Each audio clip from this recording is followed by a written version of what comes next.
Hello there, YouTube. This is Latanya Smith coming live with you with Jesse, and also a fabulous Poets and Prose night here at My Place Cafe. We are so proud to have a fabulous poet by the name of, why don't you introduce yourself? I think that that would be better than me saying, Sure. Yes. Yeah, I'm Scott Creley, and thank you very much for having me. Well, I am so happy for you to be a part of the Poetry and Pose here at the My Place Cafe. All right. So real quick here, Latanya and I just want to say a belated happy birthday to Christian Kidd. He's a poet who appeared in last month's Spectrum Publishing's Big Poetry Slam. You'll probably see him again next Saturday for the Spectrum 27 launch party. Christian is featured in that issue. In the meantime, I'm going to play a video of a novelist you will see soon enough at My Place Cafe. He's going to introduce tonight's featured storyteller. And we thank him for this, by the way.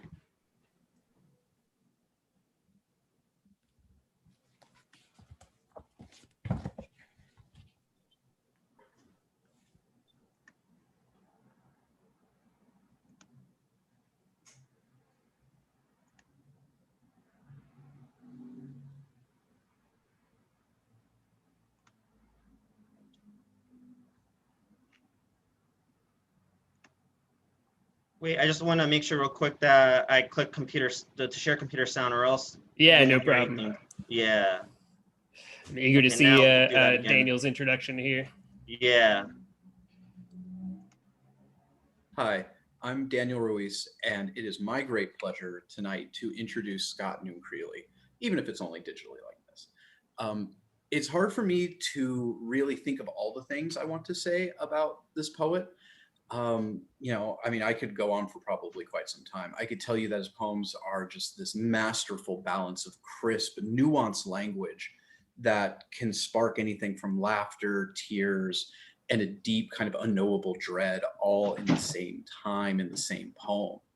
And the nuance to that, the layering of meaning and techne, is just really hard to imagine a contemporary who does the same. I could tell you that he's probably the finest, quote unquote, millennial poet there is, and that he captures life through poetry of a very distinct time period in a very distinct way. And his social commentary is just inciting and biting, and he can do it again in the turn of a couple of lines. I'm a literature professor, and I could wax on the way literature professors do, about just the personal, the societal, even the theological, that's just expressed in these kind of taught, effortless words.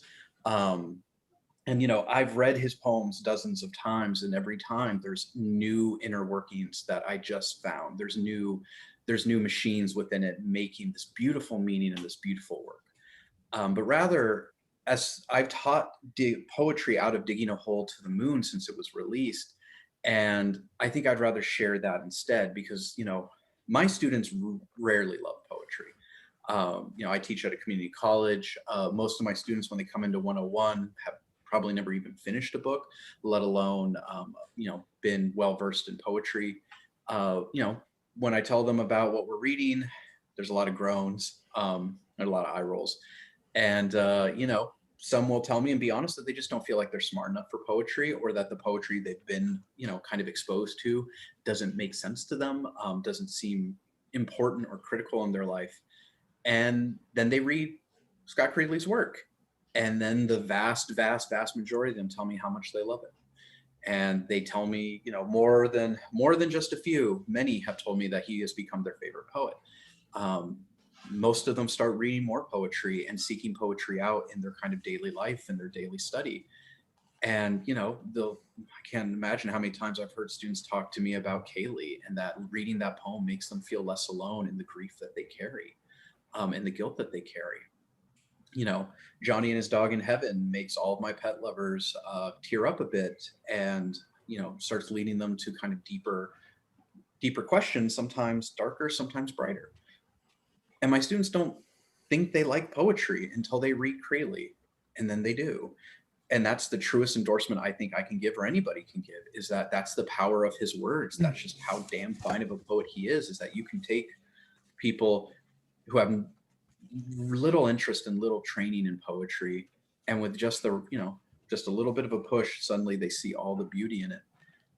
And the big part of that is there's really not too many poets who can do that, who can have work that's accessible, that's engaging, that matters to the real world and real life, you know, but also can show them how to construct a poem in these kind of classic, in these kind of classic ways, as well as contemporary ways. It's a perfect balance of something that, again, anyone can read and find true beauty within, but also any scholar can look at and see just the sheer amount of ability and skill and intelligence that goes into each one. So it is my great honor to introduce Scott Newton Creley tonight. Thank you very much.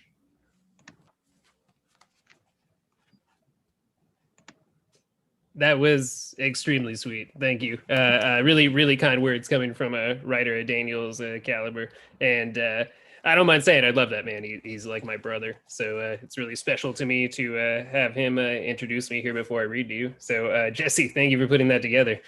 You're lucky I'm not, just a weeping mess here right now, because it'd be an awkward start to things. I'm going to start by reading some older work, and they're probably my most oft republished poems. It's largely because I'm most comfortable reading them, but also, they're not a bad way to start. So this first one is called 2 Cups of Tea Poured into the Grass, and it's a result, I would say, of growing up Catholic and then sort of gradually having that come to odds with the world. So here we go. 2 cups of tea poured into the grass. Out in the garage, under a dirty light bulb, I read that the part of the brain that holds the capacity for faith has only the volume of a popcorn kernel. This seed lights up for meditation, for sweaty prayer, or for the low, uneven gurgle of a woman who speaks in tongues and yet retains nothing of her ecstasy. This idea makes sense to me, because yesterday, my father, an undertaker, called and told me how he'd guided 2 little girls to their parents' grave, where they laid out a blanket and 4 cups of tea, 2 of which they eventually poured across the dead grass just below the headstone.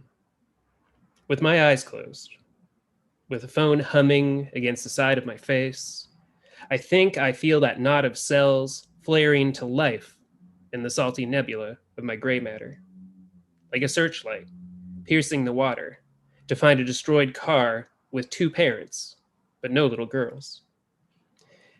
Maybe this clump of cells is like a signal flare, clawing at the sky in bursts of yellow and red before falling back to earth and hissing out.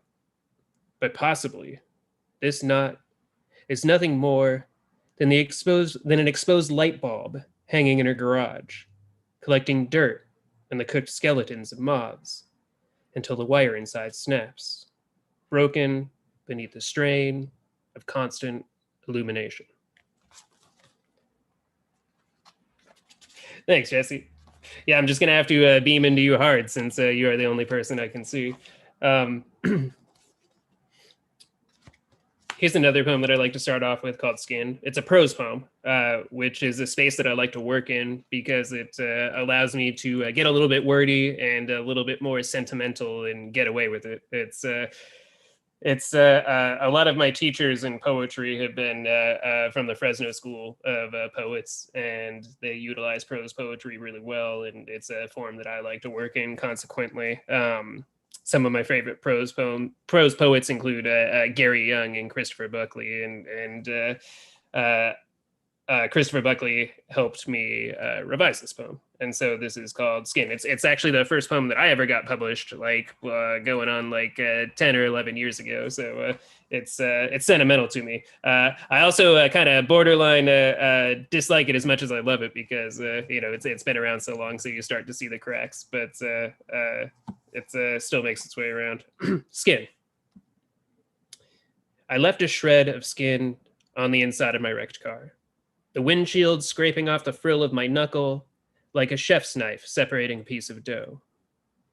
This tatter of knuckle skin hung there like frayed gauze, the limp, discarded flag of a ghost ship.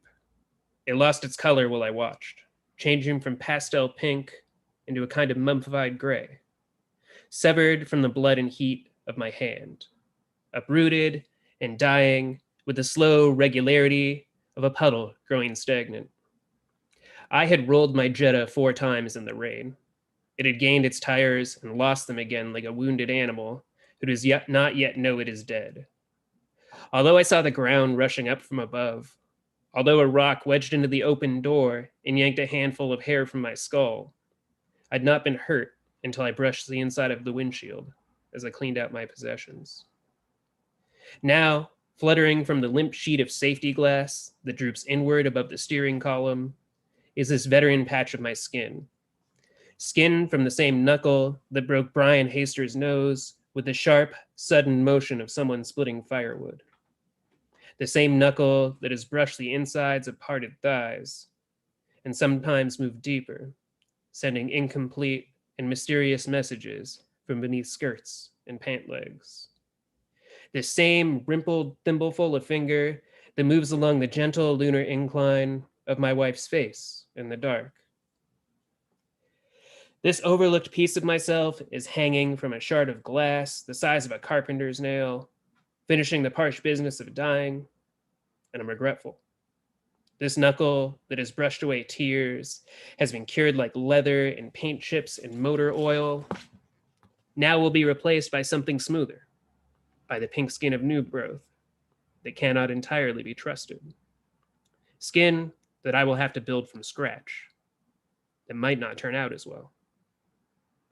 And somewhere else on the side of the highway is also that clump of my hair, maybe dyed black, covered in transmission fluid and tar, wrapped around rocks and tied into knots by the turbulence of passing vehicles. I hope that a few strands have been buffeted to other places, carried by the contrails of big rigs up into the Cone Pass to rest with the ashes of my cousin, wrapped around an axle and brought up north, where a blue jay will put it under a nest tucked inside the latticework of the Golden Gate Bridge. These stupid dreams are important because his skin is not going anywhere. It'll be towed away with the car frame once I clean out my things. A secret bit of humanity tucked into the crushed hulk such places make of cars. All of it hidden away inside the wreck we make of the world. So I didn't introduce that one. I could have talked about how it's about the aftermath of a car accident, but I don't know. I feel like the poem gets it across. And so I was waffling if I should say anything.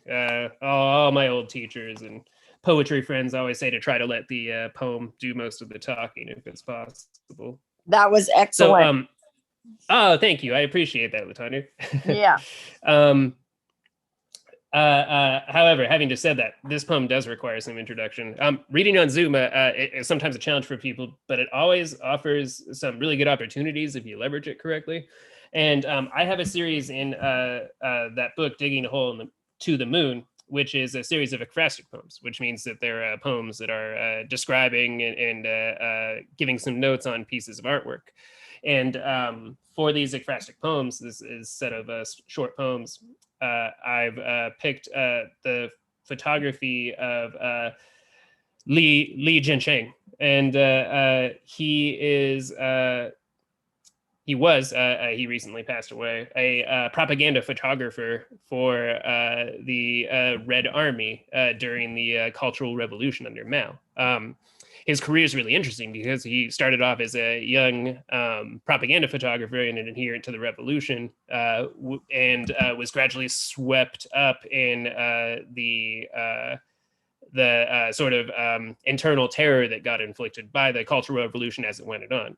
Like a lot of political movements, it starts off with like these great ideals of equality and sharing property and a lot of things that people could adhere to.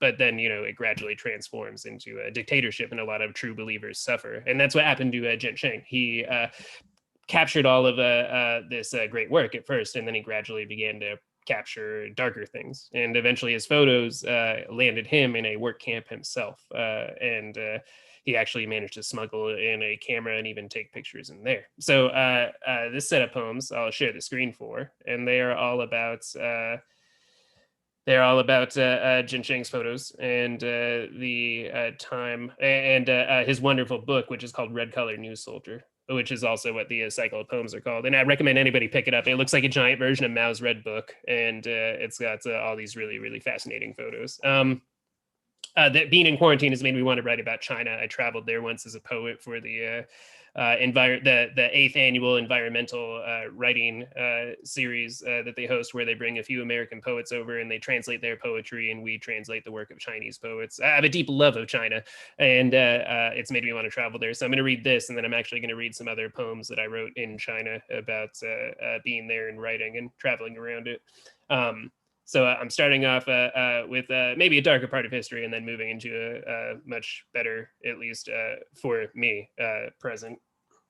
So let me start off here. Trying to think if there's anything else I want to say about Jiansheng. I don't want to sell him short. I'll let the poems do the rest and see if there's anything else I want to add. Red Color News Soldier, Li Jiansheng. All-female militia squad in the Huteng Forestry Center, February 16th, 1976. In the photo, the women are crossing a winter clearing, their steps retracing a knee-deep furrow in the snow where the point woman walked. It must be nearly nightfall. The shadows razored across the white forest floor are like slashes of unfurling black silk. The first 3 women have broken into a run. Their rifles clutch mid-barrel like dance batons, held casually and not at all like implements for killing. One girl in particular, the second in the skirmish line, her left foot is leaving the ground in the beginning of a skip.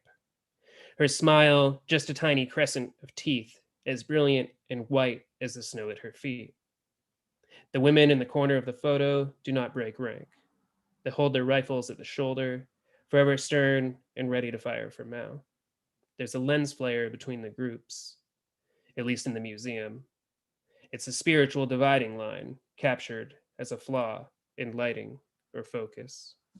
And so I should talk about the fact that originally I viewed these in the context of the Riverside Museum, the California Museum of Photography in Riverside, and then later got the book and went back. So it's sort of a collective set of impressions of both what they look like in the large context of the museum, where some of the photos are slightly different, and what's in the book. So these actually, the ones that I'm projecting are smaller versions of the same prints, but they have different imperfections and slightly different scales.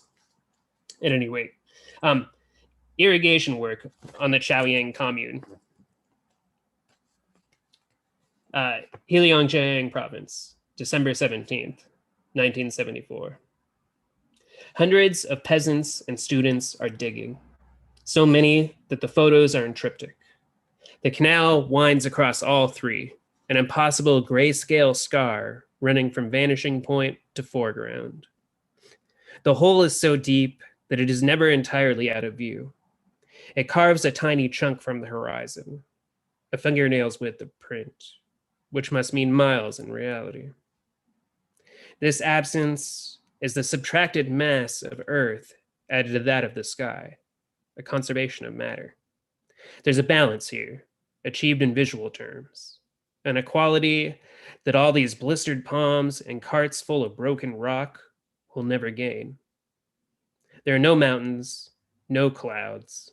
The dividing line between earth and sky is just a variation in gradient, almost unrecognizable except for the irregularity provided by the canal. A single loudspeaker is mounted to a post, almost out of frame. The voice behind it organized all this. It's the sole point of order for all the raw nothingness. There are tire tracks winding into the horizon too, already faint.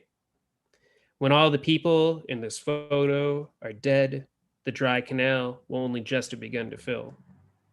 When I'm dead, it will have just begun to claim back snippets of the sky.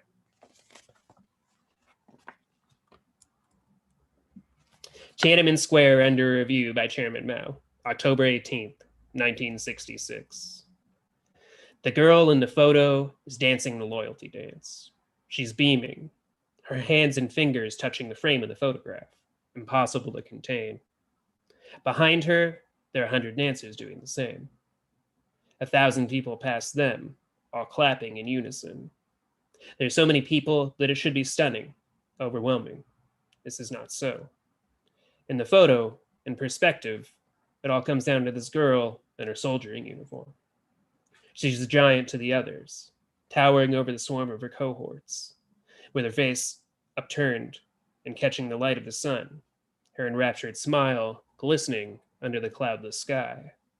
Her arms are thrown up so joyously to Mao, encircling the entire scene as if to say, "Look what I have done for you."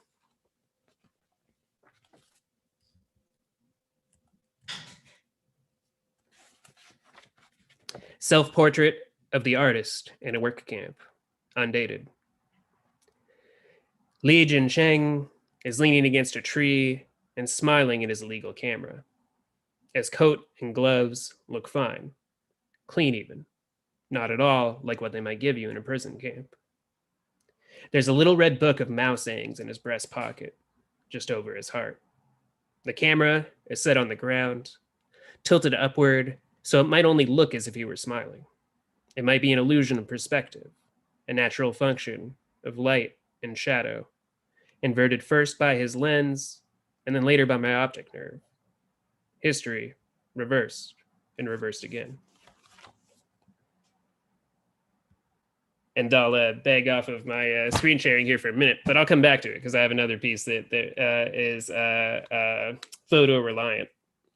So as I mentioned before, I'm going to continue by reading some more recent China poems from when I traveled there. I say recent, but from when I traveled there in 2017, alongside Gregory Pardlow, who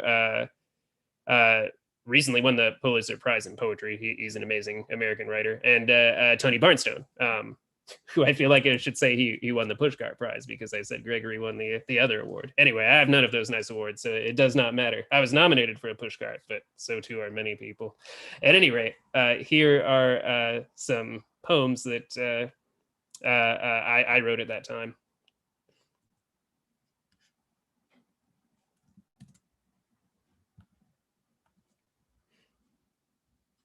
So one of the things that I got to do as part of this travel is I was given, it happened as a part of a grant in addition to the Kunming and Beijing Normal University and the Lushan Writers Academy paying for we Americans to travel to the US.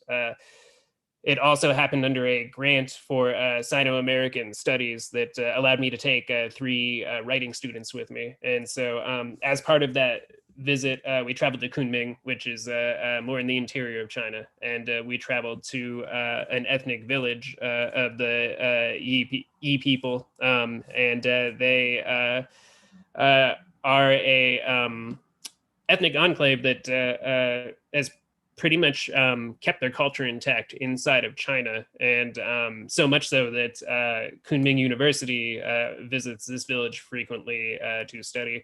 They have all modern technology, but they also have it alongside like very traditional agricultural practices. And so as part of that academic visit, we ate at somebody's house and they did some musical performances for us and we did some musical performances for them and read each other poetry.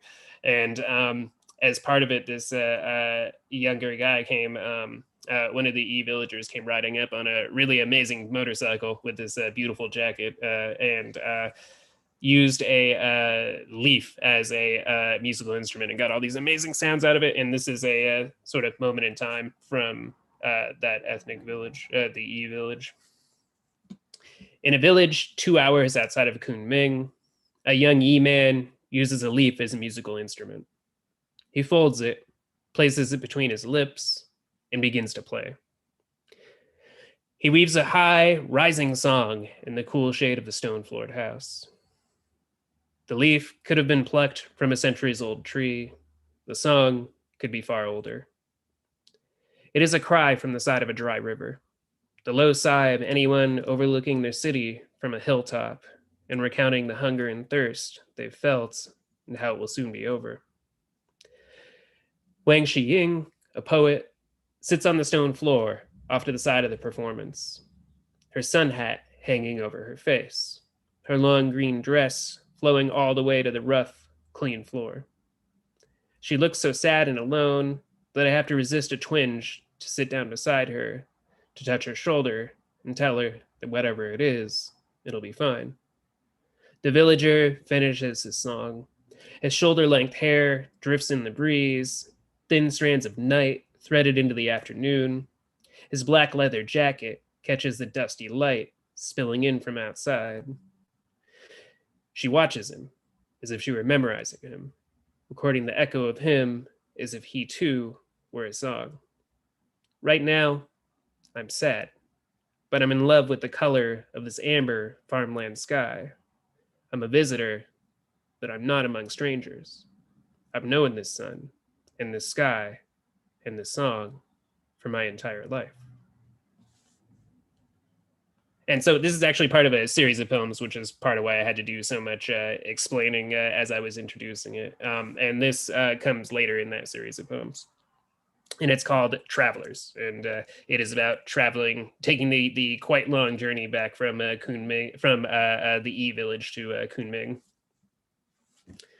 The lumbering aluminum tour bus carrying my students and me across the vast black lake of the Yunnan province begins to glide to a stop on the Seoul highway.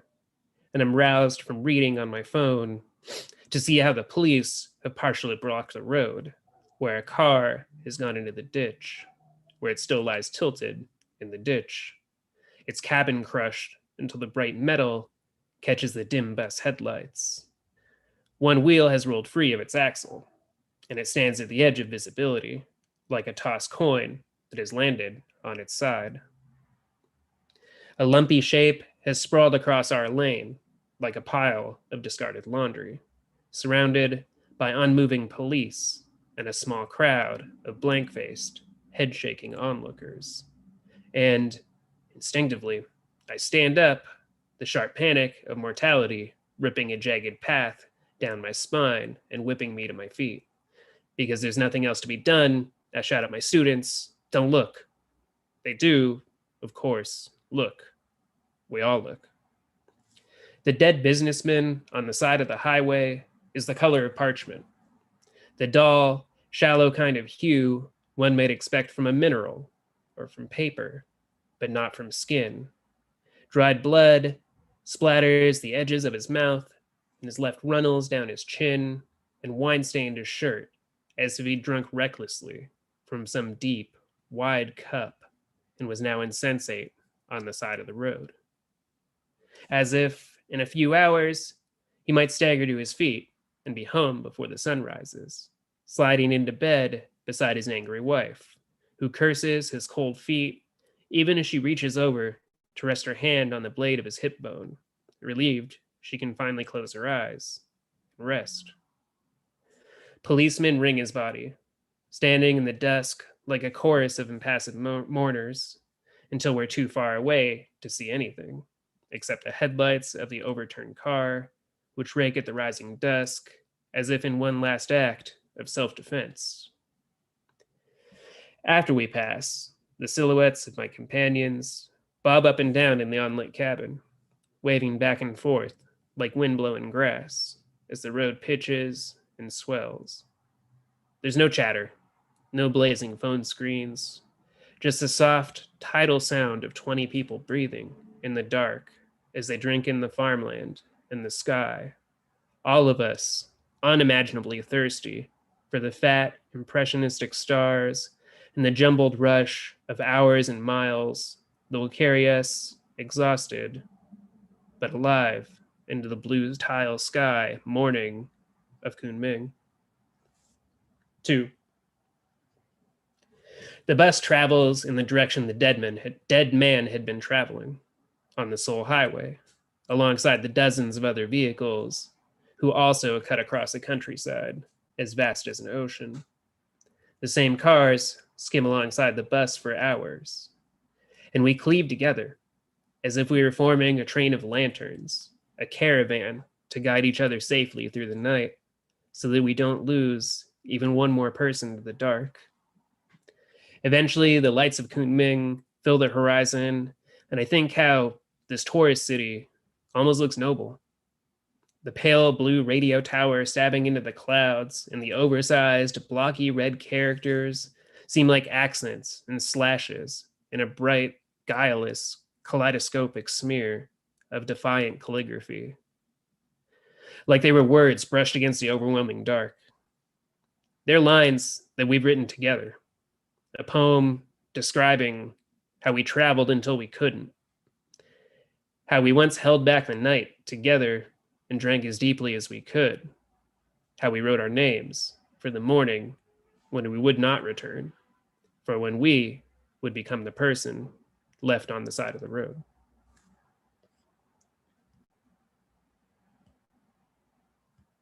So let me change it up a little bit and read some flash fiction, since I've thrown a number of poems and prose poems out there. For the last couple of years, COVID really slowed it down, but I've been working on a set of flash fiction, which is, fiction of just a couple pages, a lot of them vignettes, but some of them with a beginning, middle, and end that are primarily dealing with religion and existential stuff. And it's a split collection between myself and another writer named Sean Branningham. And I think I will start by reading Stuck Pig. The pig, dead on the side of the road, didn't actually look to have bled all that much. But that saying kept chasing itself through Courtney's head anyway, bleeding like a stuck pig. In her head, the words were voiced with the impossibly gruff rasp of some fictitious soldier, one who'd seen death over and over, but who still marveled at the especially catastrophic injuries, bleeding like a stuck pig. Courtney leaned over the hog. She decided that it was too big to be called a pig, and ignored her fiancé, Chance, as he came scuffing up behind her on the gravel shoulder. He'd had to park the car and lock it. She'd hopped out of the little Subaru the second it had slowed down enough. It almost tumbled headlong in a rush to investigate the massive hulk laying on its side in such an unlikely place.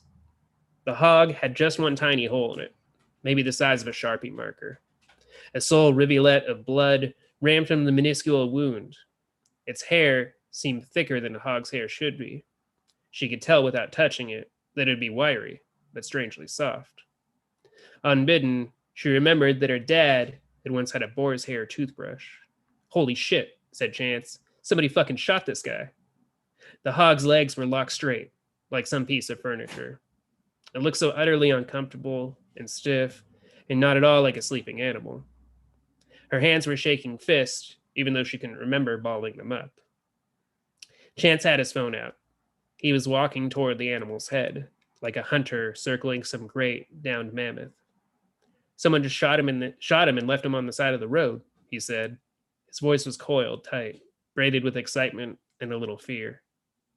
She was glad he wouldn't have any reception this far out in the boonies. Otherwise, he might be live streaming, beaming out 1,000 tiny clones of the stricken, paralytic animal, making the moment and all the suffering of it into something disposable. It'd be wrong, and it made her wonder, for the briefest moment, if she really wanted to marry this man. She brushed the thought aside and, not letting it take form, then leaned in further. The boar's black eye was gummy with road dust, but Courtney could still see herself in it. Could actually see the pure white clouds above her head. She almost touched his snout, bringing her hand so close that she expected to feel hot breath, and felt a quick twist of sorrow at his absence. She let her hand hold, then she didn't touch it. She held her hand, let her hand hover there. The grass stretched out forever to either side of the road. They hadn't seen a car or a farm or anything in hours. She watched the body disappear into the rearview mirror and tried to decide what had kept her hand from reaching out across that last millimeter of space. If closing that gap really even mattered at all. She imagined the hidden wound that had killed it, the farmer who'd fired the bullet, the last mad dash the hog must have made when it realized how little time it had left. It all seemed so remote, like another anonymous water tower or copse of trees disappearing into the horizon. Something, then nothing. A droplet of rain sliding off a windshield and then evaporating before it dumps back into the sea.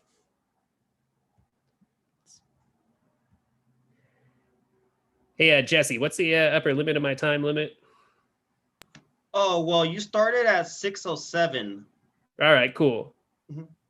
What's you said between 35 and how long? What was the other side? 35, 45 minutes. Remember Okay, from cool, Friday? cool. Yeah. All right, let me give you a few to bring it home then. Let's see. I'm gonna read one more fiction piece, and then I'll read a last poetry piece that has some photos. So let's see.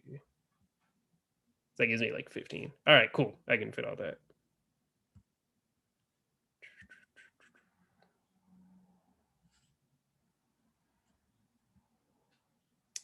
I'm going to bring a ghost in here because I like Ghost. From the same collection. Same character, actually, much later. Haunted houses. The ghost had stopped following Chance in apartments and 2.5 houses ago. He hadn't noticed that the knocking, the flickering lights, and odd disembodied footsteps had ceased. It wasn't because he'd made any effort to drive it out. He never even considered trying. Not even after the times it had scared the shit out of him. Like the night he and his ex-wife Courtney woke up simultaneously in the middle of the night.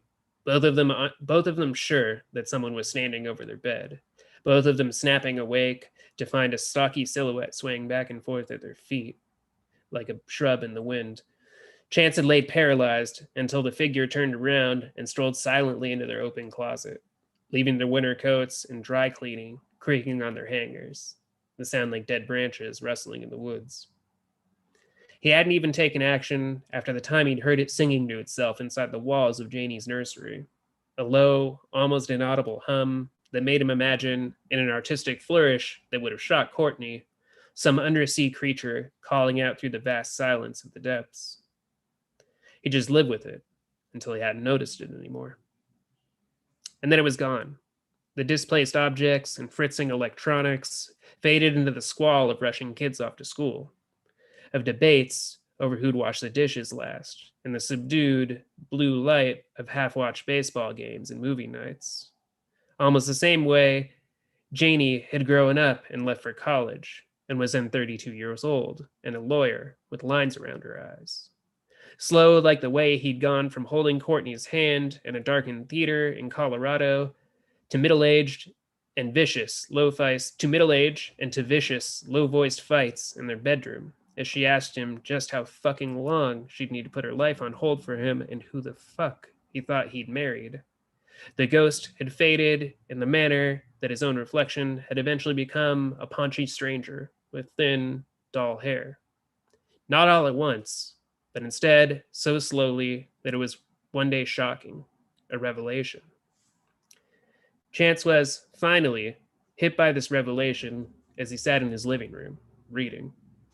It was also stupefying that he leaned over the congealing, half-eaten tray of Stouffer's fettuccine and placed his copy of And the Mountains Echoed page down on the coffee table, something that had driven Courtney insane because it ruined the book spine.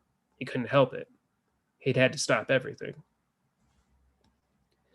How had he allowed something so strange and wonderful to disappear from his life? It overwhelmed him with a guilt and he was stunned by the unwelcome memory of finding his childhood hamster stiff and dead in its cage in the corner of his bedroom, its water bowl very empty, a fine coat of wood dust coating the bottom. He'd actually held his breath for a moment, hoping for a barely audible moan, a terrifying patch of cold, a presence that crept beneath his skin and prickled the hair on his scalp and arms. But he felt nothing. He gazed out into his backyard, or rather, into the reflection of his VCR clock hanging in absolute darkness. He could see only his own blurry, sweater-clad image, an indistinct man barely visible in the glow of his reading lamp. He wondered if the ghost was out there, walking heavily across the ceiling of another home, startling some other young married couple from their spooning, limb-tangled sleep with a quick cold brush across their feet before fleeing harmlessly into the dark corner. He wondered if the ghost was singing quietly to itself across town, in the house Courtney had taken in the divorce, or if it was just drifting, like straight down, across the vaulted ceiling of Janie's Manhattan apartment, the one he'd only seen in Instagram pictures. Whatever it was doing, Chance hoped it remembered him. He hoped that the ghost knew that he remembered it too. He hoped that at least one of them was not alone. See how I am time-wise. Okay, great. So I'm going to finish up with an art project that both my wife and myself have worked on. It's for a series. She's a photographer and a painter, and this is for a series that is being run by the poet Juan Delgado and a bunch of other great curators. And it's meant to discuss COVID and social changes from COVID and the reactions of artists and writers to what happened before, during, and after the lockdown. So this piece is called Degloved and has photos from my wife and prose poetry from me.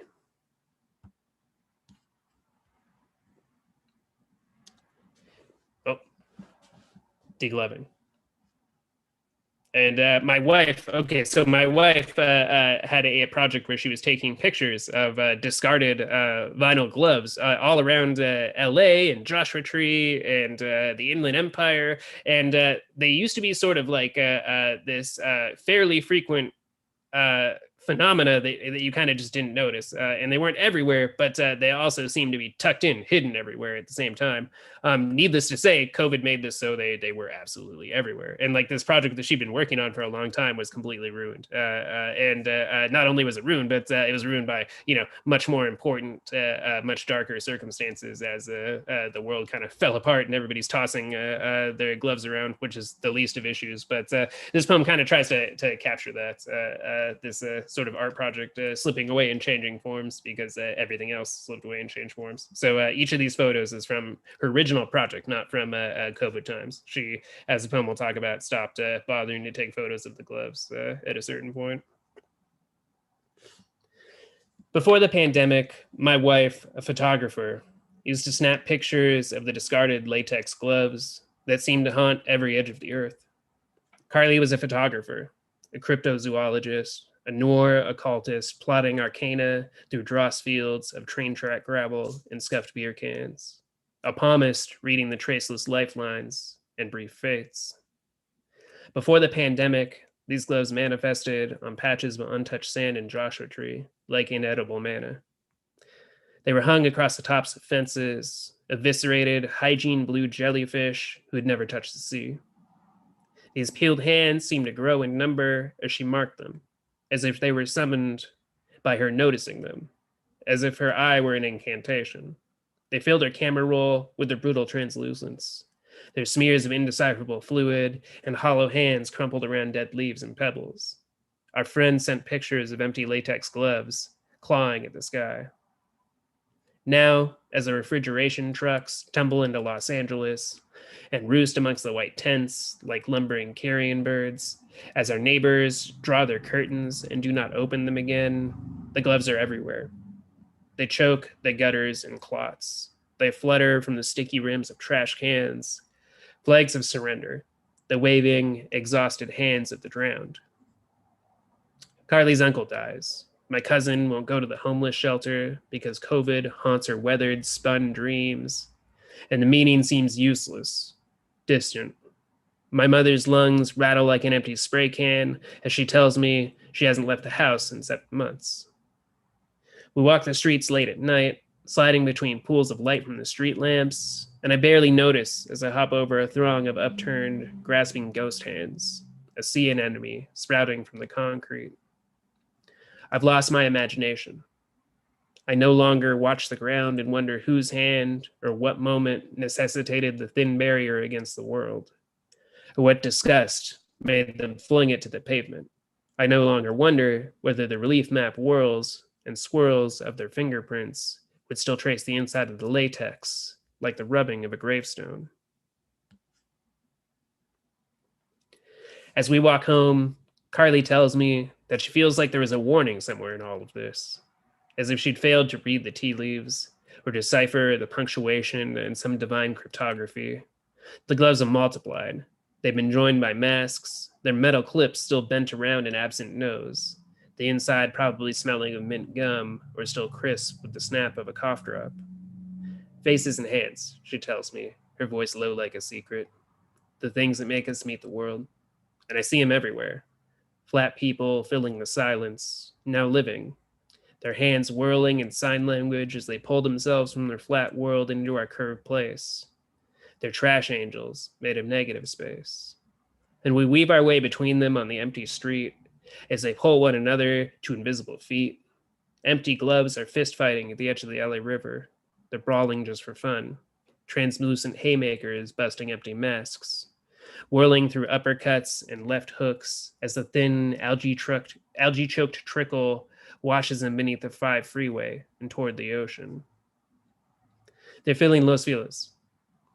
As they meet, their gloves are shaking hands. They're high-fiving.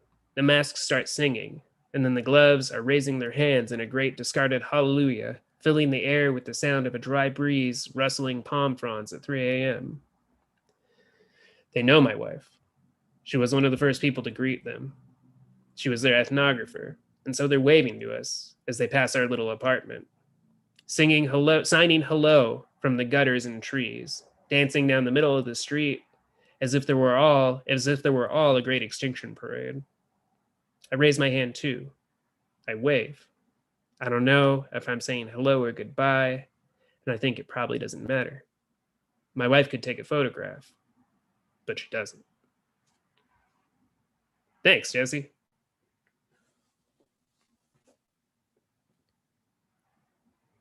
All right, so for this next part of the Prose and Poetry Night, we are joined by Chills at Will podcast host Peter Riehl. How are you, gentlemen? Hi, Peter. Nice to meet you.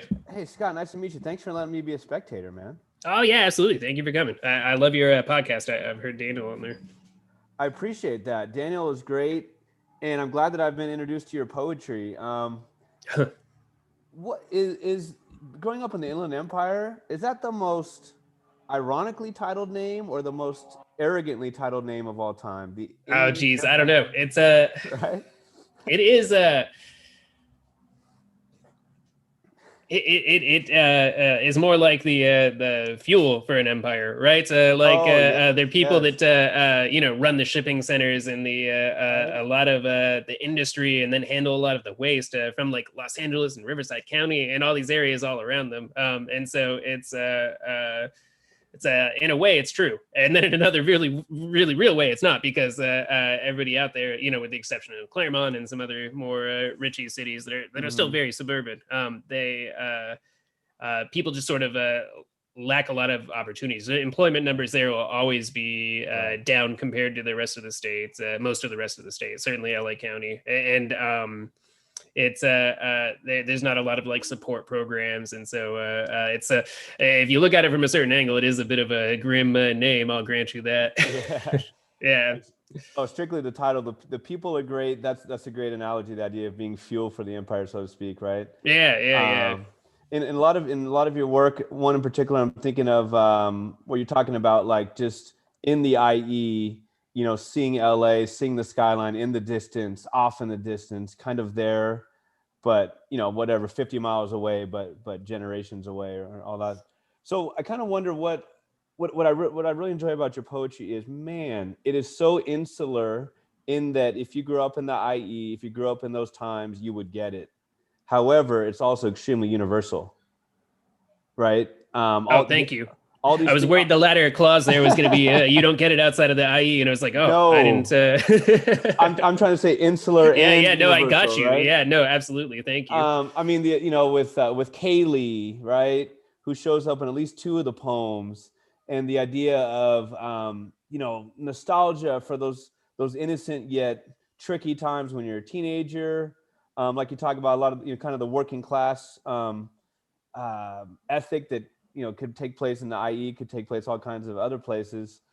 How would you say that in what ways would you say that Inland Empire is a muse for you, or am I kind of putting those words into your mouth? No, I mean, like I grew up there and in the San Gabriel Valley, and so it is definitely like it's my experience, and like I think it's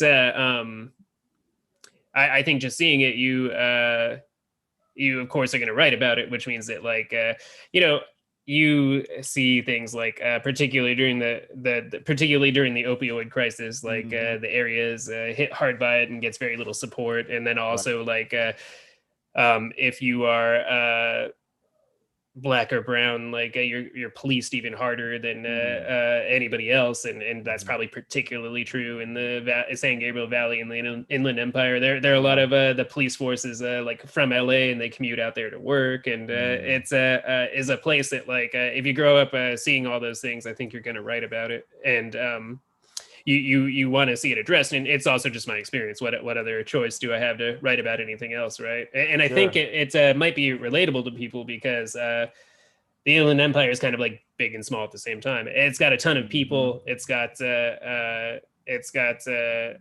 huge variety of people, like many other cities. But at the same time, there are like limited jobs. Like it started off as like a bastion for people that were working construction and stuff, and were able to. This is particularly like the Ontario kind of area, and they could afford homes there, and they built them. And then after the housing crash, like not as many people could afford homes, and so a lot of people are kind of out there, and it's not as if they could move anywhere else. And so at the same time, it almost has a feel of someplace small, and there are a lot of jobs where people work with their hands. My dad started off working, on phone poles for Verizon, and eventually worked into advertising, which was something that was possible for baby boomers. But at the same time, all his friends or people that were like younger, got on the phone poles and stayed on the phone poles. And there's limited paths out as if it were a small town, and also limited things to do as if it was a small town. And a lot of people working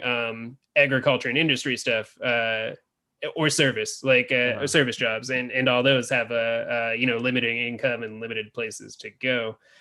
And consequently, I think that makes it so that even if you didn't grow up there, you can kind of look at it and you can see like, okay, the bigger city aspects, like people do things like street racing, like there is a truck trade. There is a lot of the things that there are gangs, there are things that you would associate with like any bigger city. And then there's all the other stuff that you would associate with a small town, including like going to school with the same people since you're 5 and knowing them really, really well. And those schools being of limited size, even though the population in the area is so huge. It's my muse, probably because it captures all of those things, and because I sort of definitively feel that I had no choice but to write about my experience there, which brings up all those issues that are kind of in the poems. Right. No, yeah, I'm so impressed about how much of a sense of place you establish. I'm thinking of 2 pretty disparate images or people, but I'm thinking of, do you know Todd Goldberg out of UCR? Yes. Yeah. Right? I mean, he does an incredible job with, Salton Sea, and I guess more Palm Springs is not exactly. Yeah. And then I'm thinking of Bob Seger, Night Moves. Yeah. Just those, But so Todd is very much, built into the Riverside area, and, the Bob Seger and just the idea of the teenage angst and teenagers' boredom. I feel like a lot of stuff in your poems are not, they're definitely not evil kids or evil people. It's just boredom. Yeah, boredom. Right. Like street racing is huge out Mhm. there, especially when I grew up, because that's when Fast and the Furious movies started Oh coming yeah. out. So that Oh, yeah. boredom was instantly transitioned into all of us racing around and risking our lives in our cars that are not that some people didn't have beautiful cars, but most of us did not. Most of us, were doing wild by hand modifications that were dangerous because boredom, right? Which is leads to everything else boredom leads to. But it's I'd say your probability of being a young free-spirited vandal probably goes up if you grow up in the IE. Right. Back to your collection from 2014. You have the poem called "My Father at the Kitchen Counter." I came on a little bit late. I'm not sure if you read that one tonight. I didn't. I usually do.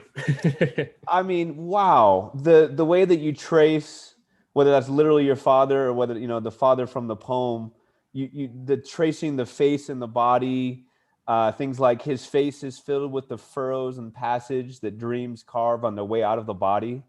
That line is going to stick with me. Thanks. I appreciate that. The story of a life grown too heavy, a weight still bearing him down. You're so good with imagery. It's so powerful. That the piece you just read now about the vinyl gloves, the fairly banal things that are so symbolic and evocative. I think the last line of the piece was, "My wife could take a photograph, but she doesn't." Yeah, that's right. Right. And I mean, it's the same way with your writing. It's like, we don't necessarily need a photograph for your writing. It really does give us the image. How have you developed that ability to put down imagery on the page? Thanks. First off, I appreciate it. Mhm. And secondly, I went to UC Riverside, which had a professor there named Christopher Buckley, who's now retired. But he went to the Fresno MFA for poetry, which means that he's heavily influenced by Levine and was like a contemporary of like Peter Everwine and a lot of other like Fresno poets. And if anybody's interested in this, they can find a collection called How Much Earth that's like the collected Fresno poets from like the 60s, 70s, I think even 80s, and then a bunch of their contemporary work. And they're extremely heavy on the objective correlative. Like all your ideas it's a T.S. Eliot, Ezra Pound term. They didn't invent it, but they may have named it. At least in Western canon, it's the objective correlative. And it's the idea that if you have an idea, it needs to be grounded in some way in like a physically understandable object, because that's how we experience the world with our bodies. And so like when we can ground an idea in the physical, it's becomes real to us. Like we can understand it, and it becomes accessible instead of abstract. The abstract we understand, but it's inherently inaccessible. That's why we ground it in religion and religious iconography, and Joseph Campbell would say as much anyway.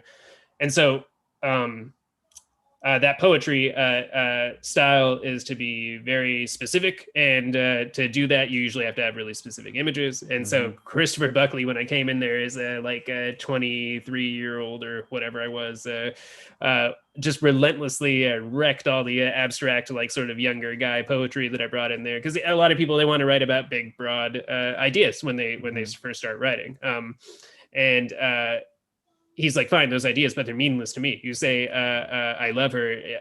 You have to convince me. It means nothing to me. I need to know like what you love and how the light catches this or that, or what this feels like when you touch it, or like this specific memory that's going to make me love her too. And so he was a relentless workshop leader, just like would trash everything everybody brought in until we'd refine this stuff into a really specific work. So not great for you if you're a language poet, or if you're a more experimental person, or you want to work off some dream logic. And it's not, I don't stick to these precepts for like every poem I write. I like to get weird, but for a lot of them, it comes straight from Fresno and Levine and the Fresno poets, and specifically Christopher Buckley, because he flogged me so much as a younger poet that now I that's kind of one of my main endeavors, is the real specific imagery. So that term is correlative objective, or vice versa? Objective correlative is because you have an object and it correlates with your idea. It's and I believe it's an Ezra Pound T.S. Eliot thing, and if it's not, they at least popularized it. So for a while, if not forever, when I look at the clouds at night and that that special color they get, I'm thinking of The Ghost, that poem you wrote about the lost boy, where you talk about like almost like the clouds are tears, the clouds are the ghosts, the clouds are the fears, like that I think is what you're talking about, right? Where like those are physically manifested, you know, tears and grief and that kind of thing, and sorrow is physically manifested in the clouds, that type of thing. Yeah. Or like if I'm feeling real nostalgic about my car and just barely not dying and people that have died, I have that poem Skin, and I try to manifest it all in like a little shred of skin that I get ripped off on a carpenter's nail, like stuff like that. Or like, let's see, what's another example? I have that poem about calling up my dad and him telling me the terrible story about a terrible story about the little girls that he took to their parents' grave, and they pour out tea on the parents' grave so they could have it. Like all of that is manifested in the light bulb in the dirty garage, and then the image of the girls. Like it's all made specific in those images so that somebody else could experience it. I appreciate that explanation. Yeah, that piece of skin that's hanging on the car, that's been through some things, huh? yeah, man. It died valiantly. If that skin could talk. It did some stuff. Definitely. All of our skin. It's all seen some stuff. Yeah. You definitely have a lot of lines that stick with the listener, the reader. They're way after the poem was finished. I think you read it just now. They do, of course, look. We all look. And I think that's really emblematic of your writing, where it's again, hate to beat a dead horse, but the idea of like very universal, more specific. They do, those specific they, but then also we, and it's kind of like you can take it out to humanity, that line about for when we would become the persons on the side of the road, that's going to stick with me for sure. Thanks. I appreciate that. Yeah. And you do such a good job with all the switchbacks, the flashbacks, the flash forwards, and it gives more power. It's not, it's not any less powerful. It's definitely more powerful because it's not linear, I think, in that way. What's next? What are you working on? So I'm working on a few things. I am writing a collection of short flash fiction that's with another writer named John Brandingham. And we've been at it for a while. COVID really slowed us down and delayed us because everybody switched into survival mode. But hopefully sooner than later, we'll have that put together and published. And I also have a series of poems that are, you mentioned the Lost Boy poem that's in in this book. I have enough of those for a collection that I'm probably going to put together and put out hopefully next summer. We'll see. So they're all kind of more culty. They have like a continuing narrative through them. Yeah. They are in that sort of like weird, and I didn't read one tonight.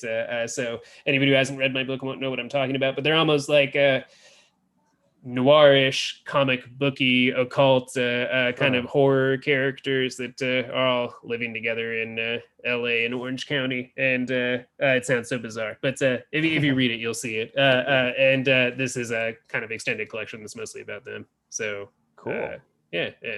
Very cool. So like you said, you a lot of us have been in survival mode, but the pandemic will be overall rich with material. You think down the road it'll help you? Or was it just kind of like a lost year and a half? I worked on a lot of different stuff. It gave me a chance to edit a lot of things. I do have pieces that came out of it, like those gloves. I think I'm still, I don't know if it'll be productive for me. I think I'm still internalizing it. I lost and then regained a job. I sort of took on a different job. I'm ghostwriting books for people, which I've always done, but I really started heavily doing during the pandemic. So that was a lifestyle shift for me. I'm still in academia, but now I've also got this going on, and consequently, I don't know if I just don't know. I think a lot of people probably are still settling out and seeing where they land on it. I've done a lot of art through it, but in general, somebody's going to step up to the plate and do something great. I have some things. We'll see how when I send them around and publish them, we'll see how they do. But it's such a big moment between the big social changes that have thankfully been happening and or starting to happen, and the new like political awareness that people have, and the pandemic. Like some of that is not my stuff to write about, except as a participant or protester, but I won't be the main voice of it. And then other stuff, there are people that are far more impacted by this than me that'll probably create a really great work out of it. So I know somebody will step up, and that this is going to be a really great moment for art. Right. It's and I'll have my little part of it too, but I can't definitively say that I've got something great that this last year and a half has given me. And I don't want people to feel like they needed to be productive during that time either. True. Which it's many people have, though. I've been very impressed by a lot of the projects people have undertaken me. I've been middling productive, I would say. Hey, I appreciate talking to you. I really appreciate hearing your work and reading your work. And thanks Jesse for having me be a part of this. And great luck to you, Scott. Oh yeah, thanks for the great questions. I'm glad to finally meet you. And I just got your email, so I'll be in touch. But I'll keep on keeping track of the podcast. For anybody that hasn't, what's the name of the podcast again? The Chills at Will, right? Podcast. Yeah. Yeah, Chills at Will. It's great. Yeah. Everybody should check it out. But thank you, Peter, and thank you, Jesse. Thank you, Scott. Scott will be, whenever Scott wants to come on, we'll make that happen. Thanks. I appreciate that. Yeah. This concludes the Prose and Poetry Night at My Place Cafe.